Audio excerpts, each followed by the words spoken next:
वालेकुम। आज का हमारा टॉपिक है नंबर सिस्टम। नंबर सिस्टम आपने 6, 7, 8 क्लास में भी पढ़ा होगा, 10th के कोर्स में भी है। ICS की बुक में अलग से नंबर सिस्टम का चैप्टर है। जो BCS करके आए उन्होंने बहुत ज़्यादा डिटेल में पढ़ा होगा। BS और AD के में जो है वो digital logic and computer design के नाम से आप सबको पता ही होगा कि एक सब्जेक्ट ऑफर होता है, तो उसमें ये सारे नंबर सिस्टम को डील किया जाता है। हम सिर्फ, हमारा मकसद यह है कि हम सिर्फ नंबर सिस्टम को सिर्फ रिवाइज कर लेते हैं, क्योंकि जब हम मास्किंग करेंगे और सबनेटिंग करेंगे तो उसमें जो है हमें बाइनरी टू डेसिमल और decimal to binary number system की ज़रूरत पड़ेगी। हमने पढ़ा, हमारा जो हम जो नंबर सिस्टम पढ़ते हैं ना, वो जिसमें जो हम समझ सकते हैं वो कौन सा नंबर सिस्टम कहलाता है? Decimal number system. डेसिमल में 0 से लेके 9 तक इंक्लूडिंग 0 टोटल 10 डिजिट्स होते हैं, ठीक है, 10 सिंबल्स होते हैं। इसी वजह से, इसी मुनासिबत से इसको हम डेसिमल नंबर सिस्टम कहते हैं। जो बाकी हैं जैसे 10 हो गया, 11, 12, 13, 14, 15 अप टू एनी नंबर, ये क्या है? इन्हीं 10 डिजिट्स का कम्बिनेशन है, ठीक है, इसलिए इसको डेसिमल नंबर सिस्टम कहा जाता है। इसी तरह जो BCS में digital logic and computer design या BS AD वगैरह में digital logic and computer design पढ़ के आए, वो उन्होंने ऑक्टल नंबर सिस्टम के बारे में भी पढ़ा होगा। ऑक्टल नंबर सिस्टम जो होता है 0 से लेके 7 तक होता है, इसमें टोटल 8 डिजिट्स होते हैं। जो बाइनरी नंबर सिस्टम हम क्यों यूज़ करते हैं? असल में कंप्यूटर या जितनी भी डिजिटल इलेक्ट्रॉनिक डिवाइसेज हैं, मॉडर्न डिजिटल डिवाइसेज, वो मशीन लैंग्वेज के ऊपर या बाइनरी लैंग्वेज के ऊपर चलती हैं। इसलिए जो है हम सारी जो हमारी डीलिंग होती है वो बाइनरी नंबर्स के अंदर ही होती है। हमने ये भी पढ़ा होगा कि 1 जो है वो ऑन स्टेटस को रिप्रेजेंट करता है और 0 ऑफ को रिप्रेजेंट करता है मशीन लैंग्वेज में या मशीन के अंदर, या फिर 1 जो है वो हाई वोल्टेज को और 0 लो वोल्टेज को रिप्रेजेंट करता है। तो ये सारा जो है डिजिटल इलेक्ट्रॉनिक्स में इस तरह के कम्बिनेशन होते हैं, इसलिए जो 1 और 0 की लैंग्वेज है वो, या 1 0 का समझना हमारे लिए ज़रूरी है। वैसे हम यहाँ जैसे मैंने लिखा हुआ है 0 इक्वल टू 0, 1 इक्वल टू 1, इसमें सिर्फ 2 ही डिजिट्स हैं। उसके बाद अगर हम देखें ना, तो जो 2 को हम बाइनरी में किस तरह लिखते हैं? 2 को 1 0 लिखते हैं। 1 0 आया कहाँ से? असल में हम करते क्या है, इस 2 को 2 से डिवाइड कर देते हैं। 2 1 ज़ा 2 होता है और इसका रिमाइंडर क्या होता है? 0 होता है। तो हम इसको यहाँ से यूं करके 1 और 0 लिख देते हैं और इसको हम इस तरह रिप्रेजेंट असल में इस तरह ब्रैकेट के अंदर कर देते हैं, ठीक है। तो ये 2 और उसकी 1 0 उसकी बेस 2, तो इसका क्या मतलब है? ये 1 0 जो है 10 नहीं है, ये 1 0 जो है वो बाइनरी नंबर का 2 है। इसी तरह हम एक और एग्जांपल कर लेते हैं। हम यहाँ एग्जांपल ले लेते हैं 5 की। 5 कैसे कन्वर्ट हुआ? बाइनरी 5 हमने लिखा, ये आप लोगों को आता, बिल्कुल आप लोगों को बहुत सारे स्टूडेंट को आता होगा। 2 2 ज़ा, ये मैं सिर्फ रिवाइज करवाने के लिए, 2 2 ज़ा 4 और एक रिमाइंडर, ये 2 और ये 2 आपस में मल्टीप्लाई हो रहे हैं दोबारा। 2 1 ज़ा 2 और रिमाइंडर 0, बिल्कुल सही है, ठीक है, बिल्कुल आप सही लोग सही बता रहे हैं। 1 0 और 1, ये क्या हो गया? इसकी बाइनरी 1 0 1 हो गई। 7 की भी इसी तरह आई, 8 की भी से 9 10 11 जितने भी नंबर हम उसको बाइनरी में कन्वर्ट करेंगे, उसका प्रोसेस यही होगा, ठीक है। हेक्साडेसिमल में अगर कोई नंबर, फॉर एग्जांपल मैं कहता हूँ कि 51 है, तो 51 को मैं क्या करूँगा? 16 से डिवाइड कर दूंगा। 16 एकम 16, 16 दूने 32, 16 तिया 48, 3 रिमाइंडर क्या बचा? 3 बचा। तो जब मैं 3 3 लिखूंगा, इट्स मीन ये क्या है? हेक्साडेसिमल में इक्विवेलेंट टू 15 है, उसको मैं इस तरह लिख लूंगा, ठीक है। एक और एग्जांपल कर लेते हैं हेक्साडेसिमल की, जिसमें 59 कर लेते हैं। 59 मैंने कर ली है, तो 16 16 दूने 32, 16 3 48, ठीक है। 3 48 48 रिमाइंडर कितना बचा? 48 58 10 और 11। अब इस हेक्साडेसिमल के 11 को इस तरह लिखेंगे 3, यहाँ से देखेंगे कि 0 1 2 3 9, ए किसके इक्विवेलेंट है? 1 0 के, और बी किसके इक्विवेलेंट है? 11 के, सी 12 के। तो यहाँ क्या है? 11 है, तो यहाँ मैं क्या लिख दूंगा? 3 बी लिख दूंगा। तो इसका क्या मतलब है, इसको मैंने क्या कर दिया है, हेक्साडेसिमल में कन्वर्ट कर दिया है। सही है। इसी तरह अगर ये 60 होता तो यहाँ 12 रिमाइंडर आता, सपोज ये 60 होता, 5 की जगह ये 6 होता और ये 0 मैंने यहाँ 0 लगा दिए। ठीक है, मैं रब कर लेता हूँ, दोबारा कर लेते हैं। सपोज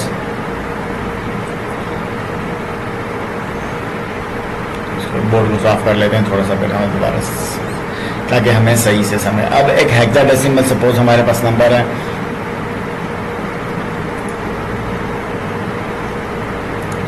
हेक्साडेसिमल है, सॉरी डेसिमल नंबर है 61 कर लेते हैं। ठीक है, 61 को मैं अगर 16 से ज़रूर देता हूँ, 16 3 ज़ा 48, इन दोनों का आपस में मल्टीप्लाई किया, बाकी कितना आएगा, रिमाइंडर इसका कितना आएगा, 48, 49, 52, 13। ठीक है, बिल्कुल सही है, 13। अब इस 13 की जगह हम क्या लिखेंगे, डी लिखेंगे। डी यहाँ पर 13 के इक्विवेलेंट है, तो क्या करेंगे 3D। ठीक है, हेक्साडेसिमल नंबर में हम इसको इस तरह लिखेंगे। ठीक है, अब बाइनरी नंबर सिस्टम का एक और हमने क्या किया, 2 से डिवाइड किया। ये जो है, ये वाला मेथड जो है हमने 8 क्लास में भी पढ़ा है, डिजिटल लॉजिक डिज़ाइन में भी पढ़ा है। ठीक है, और मुख्तलिफ लेवल पे के मुख्तलिफ कोर्सेज में पढ़ा है। लेकिन हम जो है वो IP एड्रेसेस लिखते हैं, जैसे 192.168.10.1, सपोज मैंने किया IP एड्रेस यहाँ लिखा हुआ है, स्क्रीन पे आपको नजर आ रहा होगा 192.168.10.1। अब मैं ये चाहता हूँ कि इसको मैं बाइनरी में कन्वर्ट करूँ। ठीक है, एक तरीका तो यही है, तरीक़ाकार तो यही कि मैं पहले 192 को इस तरह लिखूँ, 192 को, ठीक है, फिर उसको 2 से डिवाइड करूँ, 2 से डिवाइड करते करते करते जो भी इसके 1010 का फॉर्मेट आए उसको मैं लिख दूँ। एक और आसान तरीका ये है, क्योंकि हम तमाम IP एड्रेसेस को एक बात याद रखें कि 8 बिट में रिप्रेजेंट करते हैं। जब 8 बिट में रिप्रेजेंट करते हैं तो उसकी जो नीचे वाला टेबल मैंने बनाया हुआ है, आपको नज़र आ रहा होगा स्क्रीन पे, ये वाला अगर हम टेबल बना लें तो इसके ज़रिए हम बहुत ही इजीली बाइनरी को डेसिमल और डेसिमल को बाइनरी नंबर सिस्टम में कन्वर्ट कर सकते हैं। ठीक है, अगर नीचे आप गौर करें तो 1, 2, 4, 8, 16, 32, 64 और 128 लिखा हुआ है। अब हमारा टास्क क्या है कि 192 को हमने बाइनरी में कन्वर्ट करना है। ठीक है, अब नीचे जो गिवन डिजिट्स है ना, इनमें से यानी 128, 64, 32, 16, 8, 4, 2 और 1, इनमें से कौन कौन से ऐसे हैं जिनको ऐड करने से 92 बन जाता है, आपस में ऐड करने से। अगर हम 128 और 64 को आपस में ऐड कर लें तो उसका क्या आंसर आता है, 192 आता है। इट्स मीन कि 192 की बाइनरी क्या हो जाएगी, 1 और 1, यानी इन दोनों को ऐड कर, जिन दोनों की एडिशन कर रहे हैं हम उसका 1 लिख देंगे, जिनको छोड़ रहे हैं, बाकी जिनकी एडिशन से का 92 से कोई ताल्लुक नहीं है, उसके हम 0 लिख देंगे। तो ये क्या हो जाएगा, 192 में कन्वर्ट हो गई। एग्जाम्पल मैंने थोड़ी सी मुश्किल ले ली, हम पहले थोड़ी सी एक और आसान सी एग्जाम्पल ले लेते हैं। ठीक है, सपोज अभी हमने जो है 4 की बाइनरी की थी, 4 की बाइनरी हमारे पास आई थी 100, वो इस टेबल के जरिए हम निकालने की कोशिश करते हैं, 100। अगर यहाँ देखें 4 के साथ हम 1 लिख देते हैं, बाकी इसके राइट हैंड साइड पर 2 0 लगा देते हैं। ठीक है, तो ये यहाँ पर क्या आया, आपको अगर नजर आ रहा होगा, ये क्या हो गया, 4 की बाइनरी आ गई। अगर हम लेफ्ट हैंड साइड पर कुछ भी लिख लें, क्यों, क्योंकि हमने ये 8 बिट के अंदर ही लिख रहे हैं, यानी 1 बाइट के अंदर ही हर IP एड्रेस के हर ऑक्टेट को लिखना है, इसलिए बाकी से को हम 0 से फिल कर देंगे लेफ्ट हैंड साइड पर, तो उससे कोई हमारे जो फिगर है उसकी वैल्यूज के ऊपर कोई फर्क नहीं पड़ेगा। इसके राइट हैंड साइड पर भी मैं 0 ऐड इस तरह कर देता हूँ। ठीक है, तो ये हमारे पास क्या वैल्यू आ गई, 000001। ठीक है, तो ये हमारे पास जो है 4 की बाइनरी आ गई। सिमिलरली मैं ज़रा एक और एग्जांपल लेके कर लेते हैं हम। सपोज अब मैंने 9 की बाइनरी निकालनी है, 9 की बाइनरी, तो 8 और 1 के एडिशन से क्या आएगा, 9 आएगा। बाकी तमाम बिट क्या कर देने हैं, मैंने 0 कर देने हैं। तो मेरे पास यहाँ पर 9 की बाइनरी क्या आएगी, 0000, उससे कोई फर्क नहीं पड़ेगा, वो लेफ्ट हैंड साइड के 0000, उसके बाद 1 फिर 0, फिर 0 और फिर ये किसकी आ गई है, 9 की बाइनरी आ गई है। ठीक, एक और एग्जाम। अच्छा, ऊपर वाले जो लिखा है 192.168.10 लिखा है, 10 की किस तरह पाएंगे, 8 का 1 हो जाएगा और 2 का बिट 1 हो जाएगा, बाकी बिट्स क्या हो जाएंगे, 0 हो जाएंगे। तो ये क्या हो जाएगी, बिल्कुल सही 10 की बाइनरी हो जाएगी। ठीक है, अब हम इस तरह करते हैं ना कि अच्छा, अब हम 8 बिट में लिखते क्यों है, सवाल ये पैदा होता है। इसमें जो मिनिमम वैल्यू होती है ना वो 0 है। अगर ये ऊपर वाले हम जो सेकंड वाले सबनेट मास्क में देखें, यहाँ मिनिमम वैल्यू क्या है, 0 है, और मैक्सिमम क्या है, 255 है। तो हम आईपी एड्रेसेस जो 255 से कोई भी जो उसका वो ऑक्टेट होता है उसको 255 से ज्यादा नहीं देते, और उसके 4 पार्ट्स हैं। ठीक है, और 0 से 0 बस 0 मिनिमम वैल्यू 0 देते हैं। अगर ये तमाम हम 0 करते हैं, अगर हम तमाम 0 करते हैं, इसका मतलब क्या होता है, हमने कोई भी वैल्यू ऐड नहीं करनी, तो उसका आंसर क्या होगा, 0 होगा, या वो बाइनरी वो डेसिमल किसके इक्वल होगा, बाइनरी और 0 के इक्वलेंट होगा। ठीक है, यानी ये वाला जो 0 है इसकी बाइनरी हमारे पास 8 टाइम्स 0, या इसके 8 के 8 जो बिट्स है ना वो क्या हो जाएंगे, हम 0 कर देंगे। ठीक है, और मैक्सिमम, अच्छा हमने 8 किए क्यों हैं, ठीक है, वो तो 0 की बात हुई। अब सवाल ये था कि हमने 8 किए क्यों हैं, हमने 8 इसलिए किए हैं कि हमारे पास मैक्सिमम वैल्यू 255 है।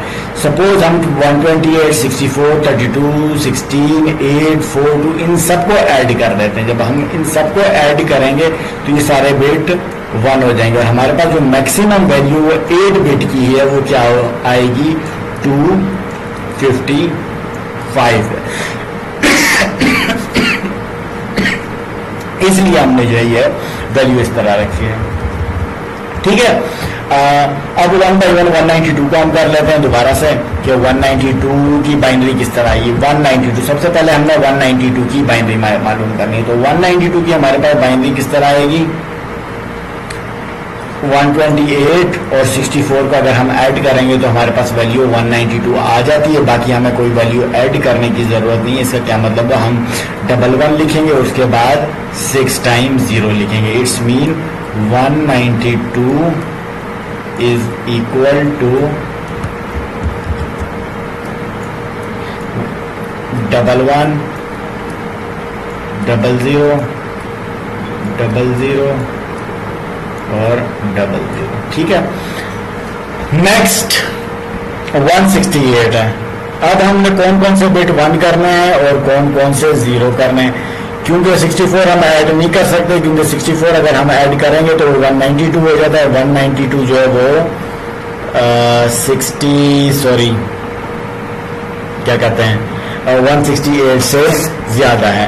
अब इसमें हम कौन कौन से बिट ऐड करेंगे, एनी आइडिया, 1010 हम इसमें करेंगे 10 10 1000।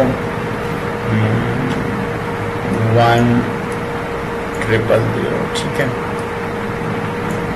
अब क्या है 128 और 32, 128 और 32 160 हो गया, और 160 प्लस 8 168 हो गया। ये वाला बिट, ये वाली वैल्यू और ये वाली, ये 3 वैल्यू हम ऐड करेंगे तो किसके इक्विवेलेंट होगा, 168 के इक्विवेलेंट।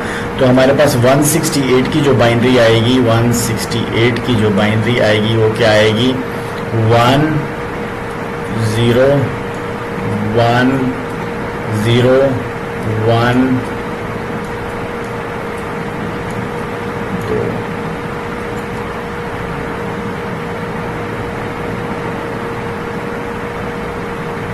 000। ठीक है, ये हमारे पास 168 की बाइनरी आ गई। नेक्स्ट हमारे पास 10 है, तो 10 की बाइनरी हमारे पास कैसे आएगी, कि कौन कौन से नंबरों को हम ऐड करेंगे तो 10 की बाइनरी आएगी। बिल्कुल सही, 8 और 2। तो 8 और 2 वाले बिट हम क्या कर देंगे, 1 कर देंगे। 8 का बिट हमने 1 किया और 2 का बिट 2 का बिट हमने क्या करना है, 1 कर देना है। बाकी बिट क्या करेंगे, हम 0 कर देंगे। तो हमारे पास 10 की बाइनरी क्या आ गई,